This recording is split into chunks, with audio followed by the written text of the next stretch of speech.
Continue reading Krishna book by A.C. Bhaktivedanta Swami Srila Prabhupada.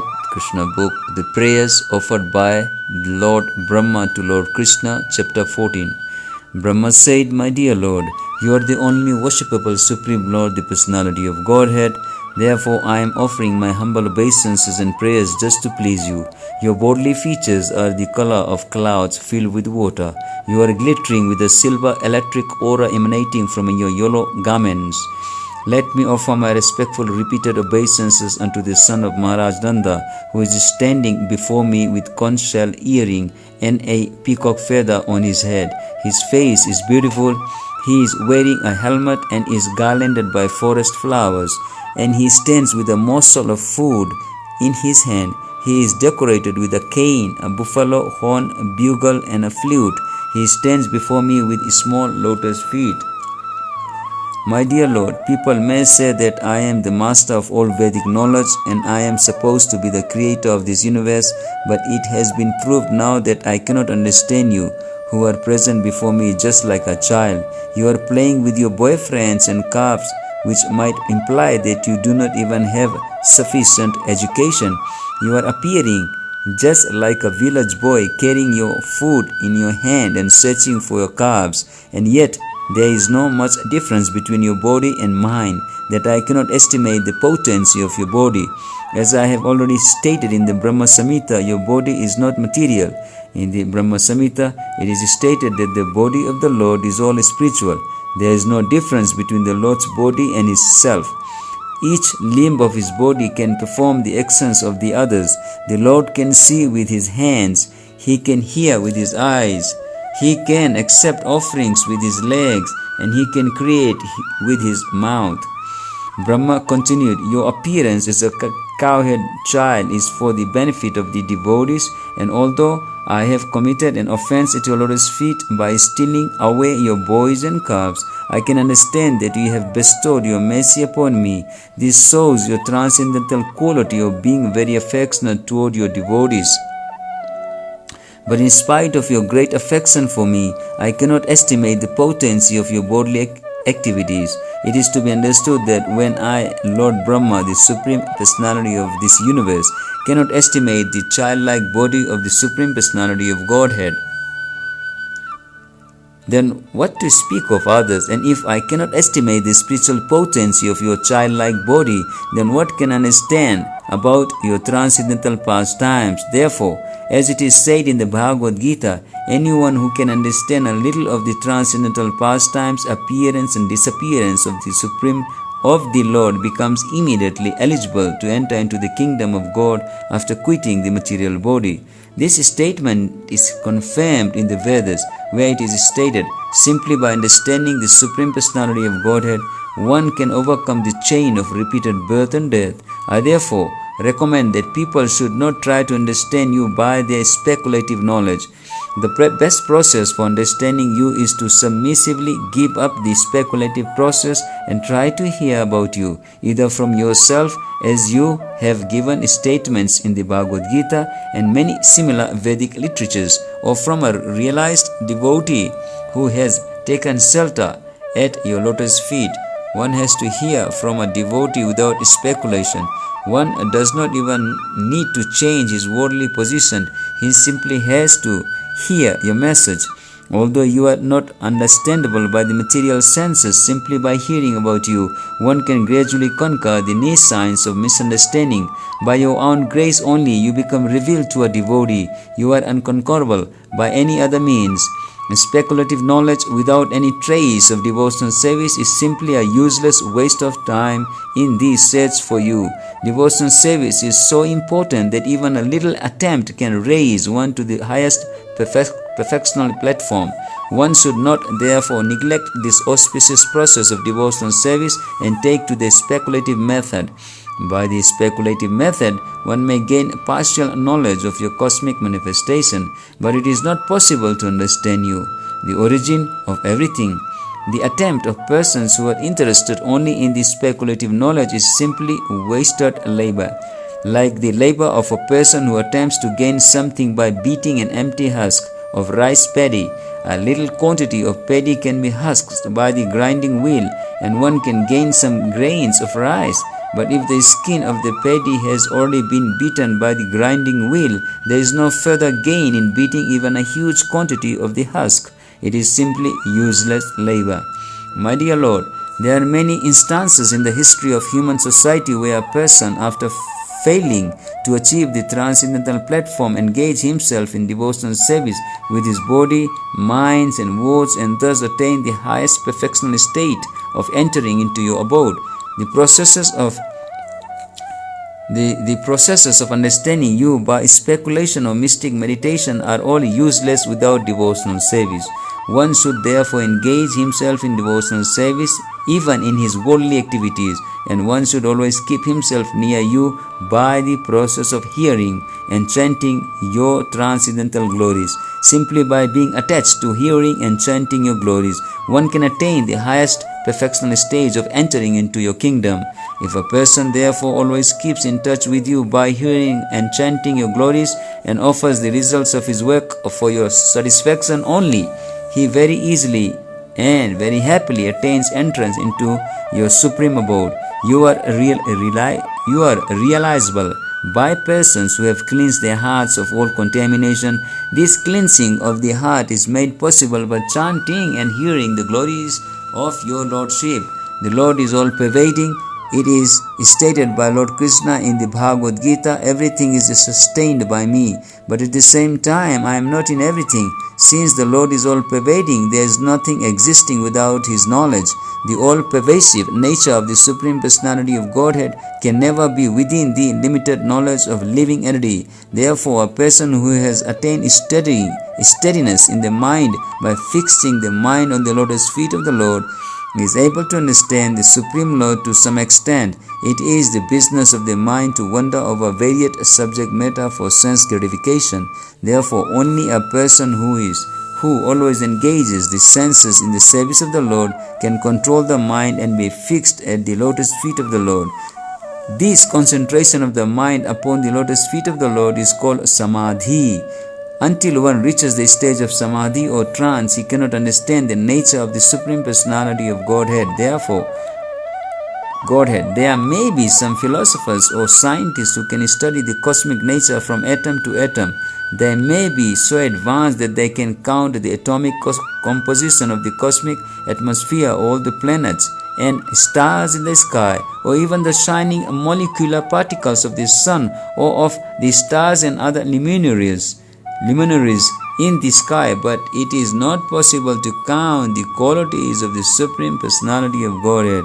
As described in the beginning of the Vedanta Sutra, the Supreme Person is the origin of all qualities. He is generally called Nirguna. Nirguna means whose qualities are beyond estimation. Guna means quality, and Nir means beyond estimation. But impersonalists interpret this word Nirguna as having no quality because they are unable to estimate the qualities of the Lord. In transcendental realization, they conclude that the Supreme Lord has no qualities, but that is actually not the position. The real position is that He is the original source of all qualities. All qualities are emanating constantly from Him. How therefore can a limited person count the qualities of the Lord? One may estimate the qualities of the Lord at one moment, but the next moment the qualities have increased, so it is not possible to make an estimation of the transcendental qualities of the Lord. He is therefore called Nirguna. One should not uselessly labor in mental speculation to estimate the Lord's qualities. There is no need of adopting the speculative method or exercising the body to attain mystic yoga perfection. One should simply understand that the distress and happiness of this body are predestined. There is no need to try to avoid the distress of this bodily existence or to attempt to achieve happiness by different types of exercises. The best course is to surrender unto the Supreme Personality of Godhead with body, mind, and words, and always be engaged in His service. This transcendental labor is fruitful, but other attempts to understand the absolute truth are never successful. Therefore, An intelligent man does not try to understand the absolute truth by speculative or mystic power. Rather, he engages in devotion, service, and depends on the Supreme Personality of Godhead. He knows that whatever may happen to the body is due to his past fruitive activities. If one lives such a simple life in devotion service, then automatically the inherents the transcendental abode of the Lord. Actually, every living entity is part and parcel of the Supreme Lord and a son of the Godhead.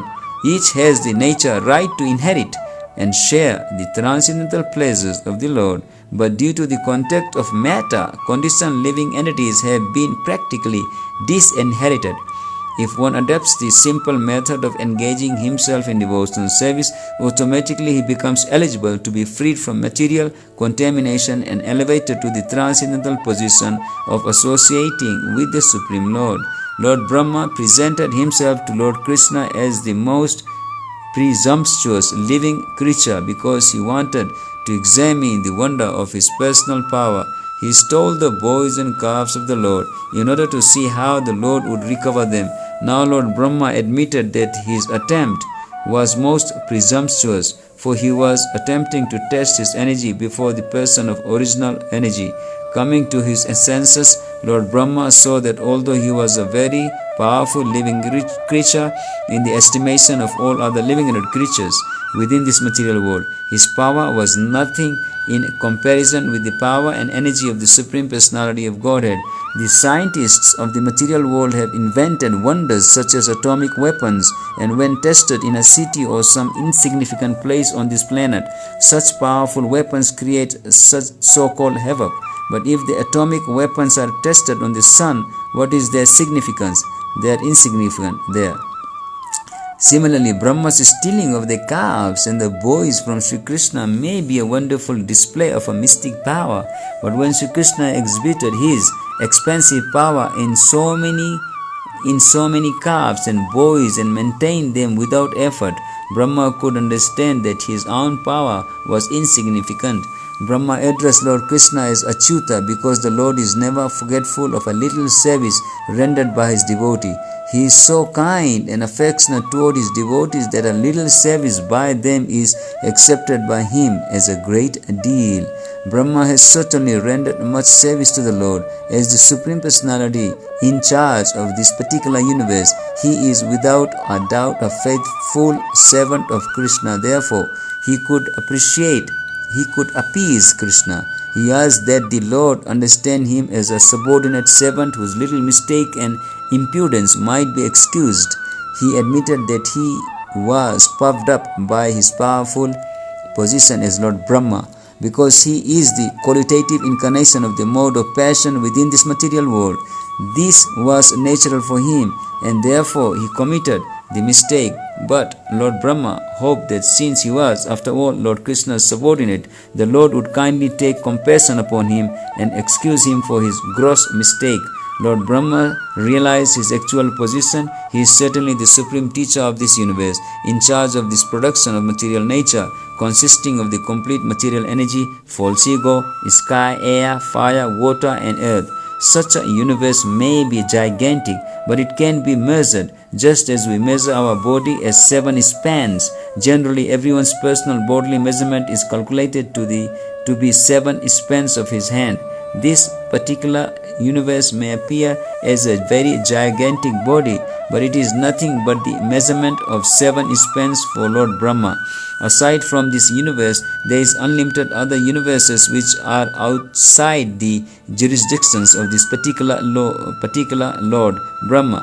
Just as innumerable atomic infinitesimal fragmentals pass through the holes of a screened window, so millions and trillions of universes in their seedling form are coming out from the bodily pores of Mahavishnu, and that Mahavishnu is but a part of the plenary expansion of Krishna. Under these circumstances, although Lord Brahma is the supreme creature within this universe, what is his importance in the presence of Lord Krishna? Lord Brahma therefore compared himself to a little child within the womb of his mother.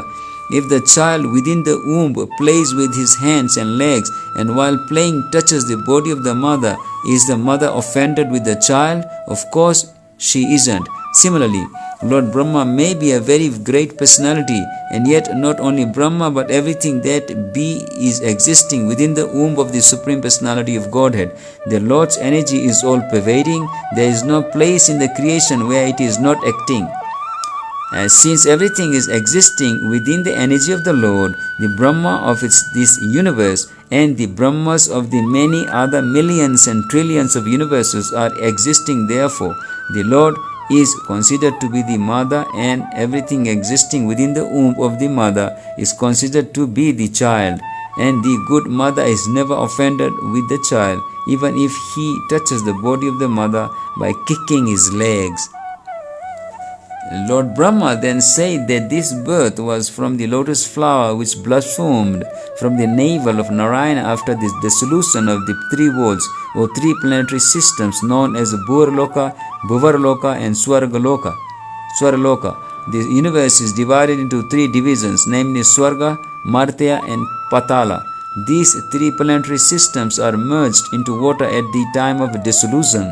At that time, Narayana, a plenary portion of Krishna, lies down in the water, and gradually a lotus stem grows from his navel, and from that lotus flower Brahma is born. It is naturally concluded that the mother of Brahma is Narayana, because the Lord is the resting place of all the living entities after the dissolution of the universe. He is called Narayana. The word Nara means the aggregate total of all living entities, and Ayana means the resting place. The form of Godhead, the form of Garbhadaksai Vishnu is called Narayana because he rests himself on that water. In addition, he is the resting place of all living creatures. Besides that, Narayan is also present in everyone's heart, as confirmed in the Bhagavad Gita. In that sense, also the Lord is Narayana, as Ayana means the source of knowledge as well as the resting place. It is also confirmed in the Bhagavad Gita that the remembrance of the living entity is due to the presence of the Super Soul within the heart.